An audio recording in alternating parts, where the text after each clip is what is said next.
So today we are starting with the next spectroscopy, that is our Raman spectroscopy. So far what we have discussed is about the rotational spectroscopy, vibrational spectroscopy and the rotational vibrational spectroscopies. So that spectroscopies that we have discussed so far, they were the absorption spectroscopies.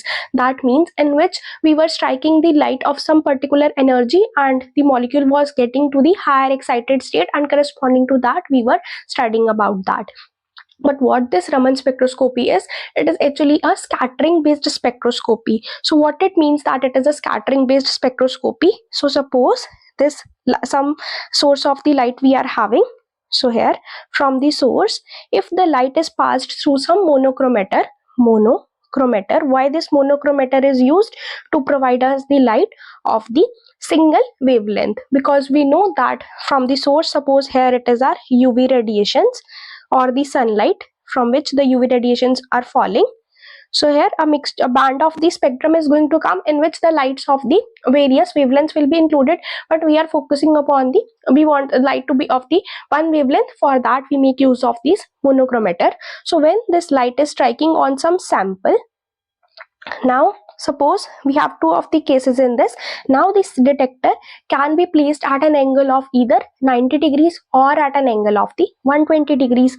So here when that is placed at an angle of the 90 degrees, in that case we are getting is the process of the scattering, and when we are placing it at an angle of the 180 degrees, in that case if detector is placed, then we get is a transmission process is going to occur. In this case what we are to focus is on this scattering process and not on this transmission process. So why is it so? That 180 degrees, so suppose in the absorption, that is in the spectrometers, generally this thing is done that when the light of the some certain intensity, it is falling out, and the light after passing through the sample, it is emitted, and so the when the detector is applied, so what we get is a transmitted radiations, right? So we are to focus upon this when the detector is placed at an angle of the 90 degrees. So what actually is happening is that suppose when from the source, the light of the intensity I, it is of the wavelength lambda naught, it is incident upon the sample,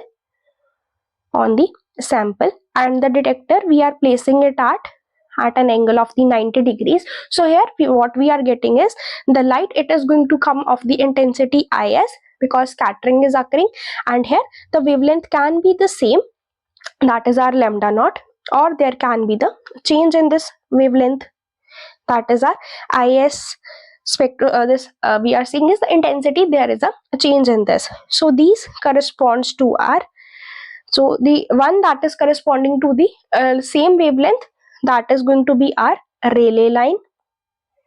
Rayleigh, that is of the maximum intensity V. So that is corresponding to the same wavelength of the light we are having, that we have incident on that. And when it is there is a change in the intensity, in that case what we have is our Raman effect. This is what we have to focus upon, and this Raman effect, it is a very weak effect. Why is it so? Because the intensity of the scattered beam, it is inversely proportional to this lambda to the power of the fourth. That means it is very less, very weak effect it is. And when the detector, it was placed at a angle of the 180 degrees, in that case we were getting was the transmitted rays. In this case we are not to focus, we are to focus upon the cases where we have the detector placed at an angle of the 90 degrees, right? And that too when the intensity of the scattered beam of the light, it is changing from that of the incident radiations wavelength.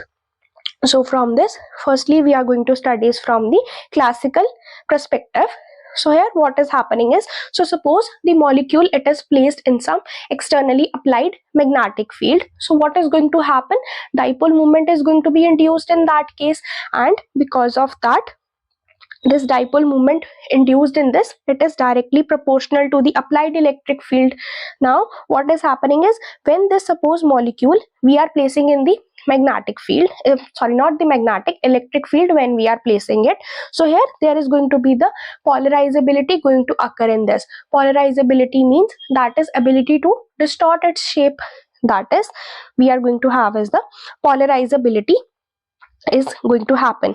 So because of the interaction with the electric field, due to the interaction with the electric field, we have is mu is induced, and this, removing this proportionality constant, we have is the polarizability. It is occurring in this case.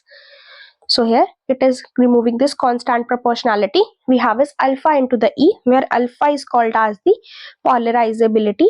So what is happening is, so when we are placing it in the external electric field, so here polarization is, a dipole moment is being induced in it, due to which there is going to occur is the polarization going to occur. That means there is going to be the, with the displacement, there is the ability to distort its shape, right? So alpha is called as the polarizability. Now, so what we see is that this polarizability, that is our function of the polarizability, is a function of displacement from the mean position, function of the displacement